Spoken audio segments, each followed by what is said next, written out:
Hello दोस्तों, आज हम बात करेंगे हार्ट अटैक संबंधित दवाइयों में कुछ कॉमन गलतियां जो लोग करते हैं उसके बारे में उनको डिस्कस करने का प्रयास करेंगे और उसके मामले में क्या सच्चाई है, क्या एक्चुअल करना चाहिए, उस एस्पेक्ट को भी डिस्कस करेंगे। ऑब्वियसली गलतियों को डिस्कस करने का पर्पस सिर्फ एक है कि ये गलतियाँ आप ना दोहराएं और इससे आप बचने का प्रयास करें। टॉपिक पर जाने से पहले जो लोग हमारे चैनल पर नए हैं उन्हें रिक्वेस्ट करूँगा कि चैनल को सब्सक्राइब करें, वीडियोज़ को लाइक करें, शेयर करें, फॉलो करें, कमेंट करें, पूरा देखें। टॉपिक बहुत ही इंपॉर्टेंट है, तो देखिएगा। चलिए शुरू करते हैं इंपॉर्टेंट वीडियो। सबसे पहला और कॉमन प्रॉब्लम यह है कि हार्ट अटैक के पेशेंट्स में अक्सर दवाइयां देने में लेट हो जाता है। पेशेंट्स को घर पर कौन सी दवाइयां लेनी है वो पता नहीं रहती है। एस्पिरिन, क्लोपिडोग्रेल और स्टैटिन्स, ये 3 दवाइयां ज़्यादातर हार्ट अटैक के टाइम पे देनी चाहिए, जो कि लाइफ सेविंग होती है। लेकिन अक्सर ये दवाइयां मिस हो जाती है। यदि हार्ट अटैक के बारे में आपको पता है तो एस्पिरिन 325 मिलीग्राम, क्लोपिडोग्रेल 300 या 600 मिलीग्राम। अगर यंग पेशेंट है तो 600 मिलीग्राम दे सकते हैं। उम्रदराज पेशेंट है जहाँ ब्लीडिंग रिस्क ज़्यादा है तो 300 दे सकते हैं। 600 वाला थोड़ा ज़्यादा इफेक्टिव है, जल्दी असर करेगा। 300 वाला कम जल्दी असर करेगा। और स्टैटिन, अटोरवास्टैटिन 80 mg या रोजुवास्टैटिन 40 mg, दोनों में से कोई एक, ये 3 मेडिसिन पेशेंट्स को दे देना चाहिए जैसे अगर हार्ट अटैक का पता चले। पर अक्सर ये मेडिसिन देने में लेट हो जाता है, असर करने में लेट हो जाता है, इसलिए लोगों को प्रॉब्लम्स देखने को मिलती है। इसके अलावा अगला कॉमन प्रॉब्लम है कि कई बार एंटीप्लेटलेट जो यूज़ होती है वो काफ़ी कम डोज में यूज़ होती है या यूज़ ही नहीं होती है। कई बार सिर्फ एस्पिरिन दे देते हैं, कई बार सिर्फ क्लोपिडोग्रेल दे देते हैं, कई बार सिर्फ स्टैटिन दे देते हैं, तो कई बार इनएडिक्वेट यूज़ हो जाता है। जितनी बॉडी की रिक्वायरमेंट है उसके हिसाब से कम दिया जाता है। और खासकर 300 मिलीग्राम क्लोपिडोग्रेल के साथ एक और इशू ये है कि उसका असर जो है कई बार 6 से 24 घंटे में चालू होता है। 600 मिलीग्राम का लगभग 4 से 6 घंटे में चालू होता है।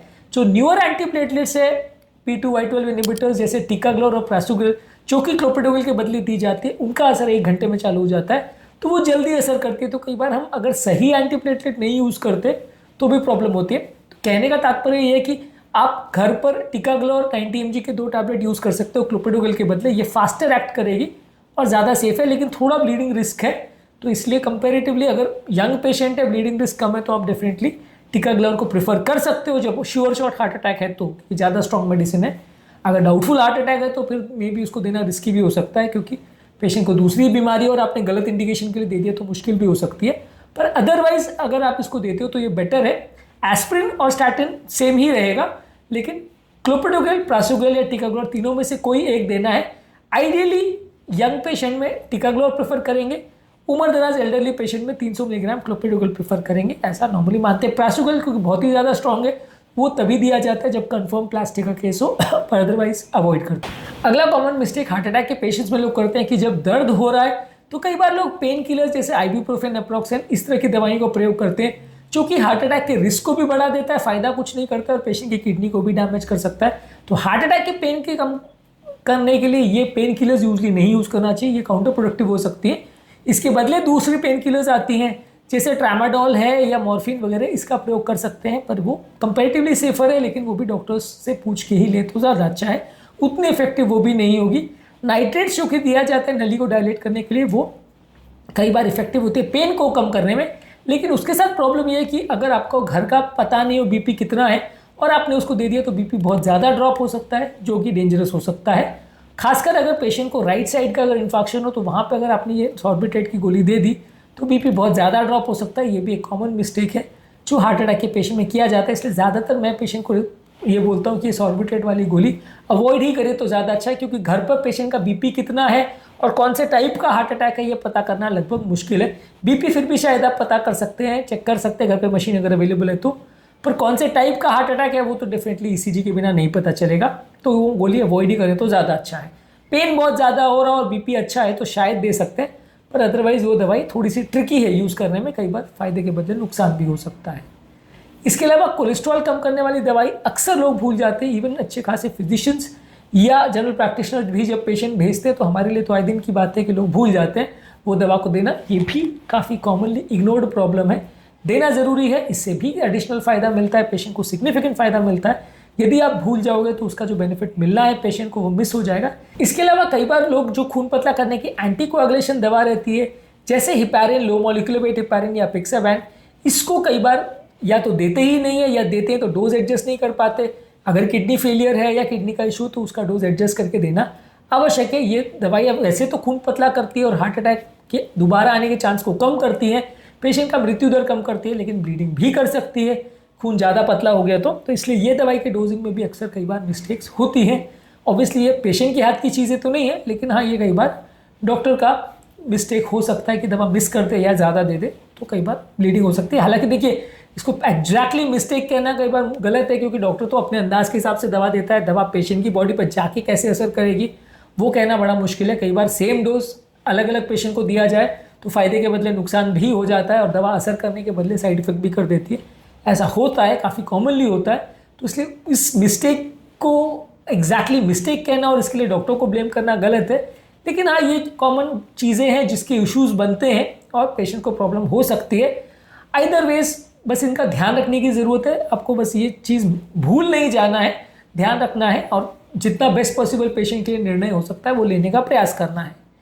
इसके अलावा बीटा ब्लॉकर्स और एसी इनहिबिटर्स और स्पाइनोलेक्ट्रॉन एंटागोनिस्ट जो कि हार्ट फेलियर में दी जाती है, ये ज़्यादातर हार्ट अटैक के पेशेंट में दी जानी चाहिए। लेकिन अक्सर डॉक्टर ये दवाइयों को बंद कर देते हैं, मिस कर देते हैं या नहीं देते हैं। अगर बीपी लोअर साइड पे है, 100 के आसपास है, तो ये दवा नहीं देनी चाहिए। पर अगर बीपी एटलीस्ट 120-130 से ऊपर है तो ये दवाएं देनी चाहिए। मृत्यु दर को सिग्निफिकेंटली कम करते हैं और दोबारा अटैक आने का या हार्ट फेलियर होने के चांसेस को भी सिग्निफिकेंटली कम करते हैं। तो ये 3 हार्ट फेलियर की जो मेडिसिन हैं जो कि हार्ट अटैक के टाइम भी देनी चाहिए, वो अक्सर मिस हो जाती है या नहीं दी जाती या बहुत अंडर डोज दी जाती है कि जितना डोज देना चाहिए उसका आधा या 1/4 डोज दी जाती है डर के मारे, क्योंकि डॉक्टर्स को कई बार लगता है कि ज़्यादा बीपी कम हो जाएगा तो दिक्कत करेगा। तो इसलिए कई बार हेजिटेशन की वजह से लोग नहीं देते या कई बार लोग की आदत में नहीं होता है तो नहीं देते। हालांकि देखिए ये चीज़ें स्टैंडर्ड कार्डियोलॉजी प्रैक्टिस का हिस्सा है तो इसमें मिस हो जाना या भूल जाने की गुंजाइश होनी नहीं चाहिए। लेकिन कई बार लोग नहीं देते तो वो देना चाहिए, ध्यान देना ज़रूरी है और ये ज़्यादातर हर पेशेंट की प्रिस्क्रिप्शन में होना चाहिए। अगर उसका बीपी स्टेबल है तो ये दवाई देने से सिग्निफिकेंट फायदा होगा। इसके अलावा डिस्चार्ज के टाइम प्रॉपर अगर पेशेंट को थेरेपी नहीं दी जाती है, बीटा ब्लॉकर्स, एंटीप्लेटलेट्स, स्टैटिन्स, बाकी दवाइयों के इफेक्ट साइड इफेक्ट्स उनको समझाए नहीं जाते हैं और उनको इनिशिएट नहीं किया जाता है तो लॉन्ग टर्म प्रॉब्लम होती है। काफ़ी स्टडीज़ ने शो किया है कि हार्ट फेलियर या हार्ट अटैक के टाइम जितना जल्दी ये हार्ट फेलियर के मेडिसिन को स्टार्ट कर दिया जाए उतना पेशेंट को फ़ायदा है। अक्सर ये दवाइयाँ मिस कर दी जाती है या नहीं दी जाती है जिसकी वजह से पेशेंट को बाद में नुकसान होता है। तो ये दवाइयाँ मिस कर देना जो कि हार्ट फेलियर के लिए ज़रूरी है वो बड़ा मिस्टेक होता है। ये दवाइयाँ ज़्यादातर हर हार्ट अटैक के पेशेंट को देना चाहिए।